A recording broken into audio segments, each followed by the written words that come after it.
ದೇವ್ರ ಮ್ಯಾಗ ಭರವಸೆ ಇಟ್ಟೀನಿ. ಅನ್ಯಾಯ ನಾ ಮಾಡಿದರೆ ಅನ್ಯಾಯ ಇರಲಿಲ್ಲ, ಏನಿಲ್ಲ ಅಂತ ನನಗೆ ದೇವ್ರ ಮ್ಯಾಗ ಭರವಸೆ ಇಟ್ಟೀನಿ. ದೇವ್ರು ನನಗೆ ಆಶೀರ್ವಾದ ಮಾಡ್ತಾರೆ ಅಂತ. ಒಂದು ವ್ಯವಸ್ಥೆ ಬರುತ್ತೆ, ಧ್ವನಿ ಎತ್ತದವರು. ಸೊ ಈಗ ನಿಮ್ಮ ಧ್ವನಿಯನ್ನು ಅಡಗಿಸುವಂಥದ್ದು ವ್ಯವಸ್ಥಿತವಾಗಿ ನಡೀತಾ ಇದೆ. ಇನ್ಯಾರು ಅನ್ನುವಂಥ ಪ್ರಶ್ನೆಗಳು ಕೂಡ ಮೂಡ್ತಾ ಇದ್ದಾರೆ.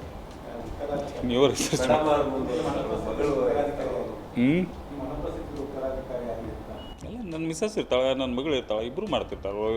ಯಾವುದೋ ಜನರ ಕೆಲಸ ಬಂದರೂ ಕೂಡ ಇಬ್ಬರು ಸ್ಪಂದಿಸ್ತಿರ್ತಾರೆ. ಯಾವತ್ತು ನಾವು ಜನರನ್ನ ನನ್ನ ಮನೆ ಬಾಗಿಲವರೆಗೂ ಅವ್ರಿಗೆ ನ್ಯಾಯ ಒದಗಿಸ್ಕೊಡುವಂಥ ಟೈಮಲ್ಲಿ ಇವತ್ತು ನಾವು ಅದನ್ನ ಒದಗಿಸುವಂಥ ಕೆಲಸ ಮಾಡ್ತೀವಿ. ಯಾಕಂದ್ರೆ ಒಂದು ಪಕ್ಷದ ಇಬ್ಬರು ಮುಖಂಡರುಗಳದಾರ, ಇಬ್ಬರು ಪಕ್ಷದ ಅಧ್ಯಕ್ಷರು, ಅವ್ರು ಕೂಡ ಸಂಪೂರ್ಣವಾಗಿ ಜನರ ಕೆಲಸ ಮಾಡ್ತಿರ್ತಾರೆ. ಅವ್ರು ಕೂಡ ಧಾರವಾಡ ಬಿಡಿಸಿದ್ರೆ ಮತ್ತೆ ನಾವು ಅಧಿಕಾರದಲ್ಲಿ ಮುಂದುವರಿಬಹುದು ಬಹಳಷ್ಟು ದಿನಗಳು ಅನ್ನುವಂಥದ್ದು ಕೆಲವೊಂದಿಷ್ಟು ರಾಜಕಾರಣಿಗಳ ಲೆಕ್ಕಾಚಾರ ಕೂಡ ಇದೆ ಅಂತ ಅನ್ಸುತ್ತೆ.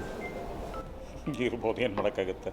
ನಮ್ಮ ಹೋರಾಟನೂ ಮಾಡೋದಷ್ಟೇ. ಈಗ ನ್ಯಾಯಾಲಯದ ಹೋರಾಟ ಮಾಡಬೇಕು, ನಾವು ಹೋರಾಟ ಮಾಡಿ. ನಾನು ಹೇಳಿದ್ನಲ್ಲ, ಯಾರು ಭಾಳ ಪವರ್ಫುಲ್ ಇರ್ತಾರೆ ನಮಗೆ ಎನ್ಮಿಸು ಭಾಳ ಇರ್ತಾರೆ ಅನ್ನುವಂಥದ್ದು ಸಹಜ. ಅದು ರಾಜಕೀಯ ವ್ಯವಸ್ಥೆಯಲ್ಲಿ ಇದು ಸಹಜ. ಬಟ್ ನಮ್ಮ ಹೋರಾಟನೂ ಮಾಡ್ತೀವಿ.